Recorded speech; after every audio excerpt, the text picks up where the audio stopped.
ఎక్కడైనా సరే మా దేశం జోలికొస్తే టాప్ లేచిపోద్ది. ఇది ఇప్పుడు భారత్ ఇచ్చిన సందేశం. గతేడాది ఒక్క ఆపరేషన్ సింధూర్ మాత్రమే కాదు, ప్రపంచానికి ఊసు కూడా తెలియకుండా అత్యంత రహస్యంగా బార్డర్ దాటి మరి ఓ సీక్రెట్ ఆపరేషన్ చేసింది ఇండియన్ ఆర్మీ. దేశ సమగ్రతకి భంగం కలిగిస్తే ఎక్కడికైనా వస్తాం, ఎందాకైనా వస్తామంటూ మయన్మార్లో ఓ కోవర్ట్ ఆపరేషన్ చేసింది.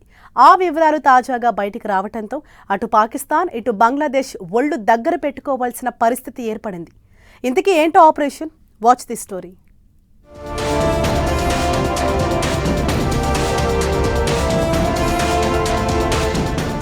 సరిహద్దు దాటి మిలిటెంట్ల భరతం పట్టిన సైన్యం.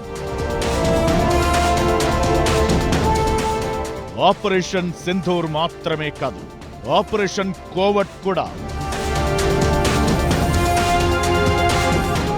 మయన్మార్లోకి వెళ్లి మరీ దాడులు. ఆపరేషన్లో పాల్గొన్న కల్నల్ ఆదిత్య శ్రీకుమార్ కి శౌర్య చక్ర.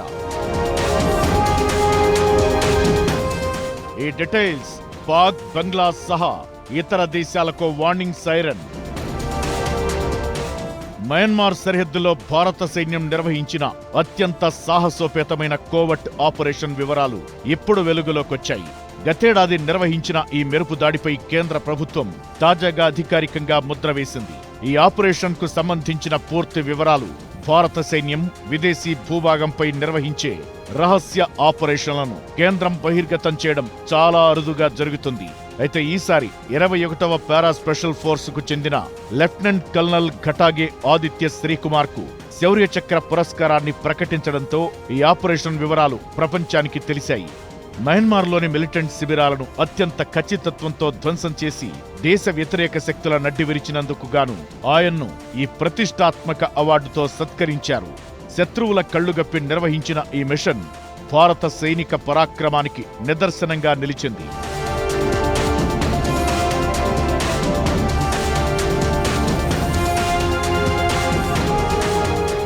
భారత్ ఈ ఆపరేషన్ 2025 జూలై 11 నుంచి 13వ తేదీ మధ్య మయన్మార్ సరిహద్దు దగ్గర చేపట్టింది. మయన్మార్లోని సగయింగ్ ప్రాంతంలో ఉన్న దేశ వ్యతిరేక ముఠా శిబిరాలపై భారత జవాన్లు విరుచుకుపడ్డారు. ఈ దాడుల్లో దాదాపు 9 మంది మిలిటెంట్ నాయకులు హతమయ్యారు. ఈ ఆపరేషన్ను ఎంతటి రహస్యంగా నిర్వహించారంటే ఆ సమయంలో ప్రభుత్వం దీనిపై ఎలాంటి అధికారిక ప్రకటన చేయలేదు. అయితే తమ అగ్రనాయకులు భారత సైన్యం చేతిలో హతమయ్యారని అప్పట్లోనే United Liberation Front of Assam ఆరోపించినా అప్పట్లో భారత్ దీనిపై మౌనంగానే ఉండిపోయింది. అస్సాంకు ప్రత్యేక ప్రతిపత్తిని డిమాండ్ చేస్తూ దేశ వ్యతిరేక కార్యకలాపాలకు పాల్పడుతున్న ఉల్ఫా సంస్థకు ఈ ఆపరేషన్ కోలుకోలేని దెబ్బతీసింది. భారత్ మయన్మార్ మధ్య ఉన్న 1600 కిలోమీటర్ల సుదీర్ఘ సరిహద్దును ఆసరాగా చేసుకుని మయన్మార్ భూభాగంలో శిబిరాలు ఏర్పాటు చేసుకుని మిలిటెంట్లు దాడులకు ప్లాన్ చేస్తున్నారు. దీనిని ముందే పసిగట్టిన భారత నిఘా వర్గాలు స్పెషల్ ఫోర్స్ సాయంతో సరిహద్దు దాటి వెళ్లి మరీ శత్రువులను తుదముట్టించాయి. డ్రోన్లు మరియు క్షిపణులను ఈ దాడిలో ప్రయోగించారు. ఇప్పుడు ఈ కోవర్ట్ ఆపరేషన్ను ధృవీకరించడం ద్వారా భారత్ తన రక్షణ విధానంలో మార్పును ప్రపంచానికి చాటి చెప్పింది. ఉగ్రవాదం ఎక్కడ ఉన్నా, ఏ భూభాగంలో దాక్కున్నా వెంటాడి వేటాడతామనే సంకేతాన్ని కేంద్రం పంపింది. మయన్మార్ ప్రభుత్వంతో ఉన్న దౌత్య సంబంధాలను కాపాడుకుంటూనే దేశ భద్రతకు ముప్పు కలిగించే శక్తులను నియంత్రించడంలో భారత్ వెనక్కి తగ్గదనే సంకేతాలు పంపించింది.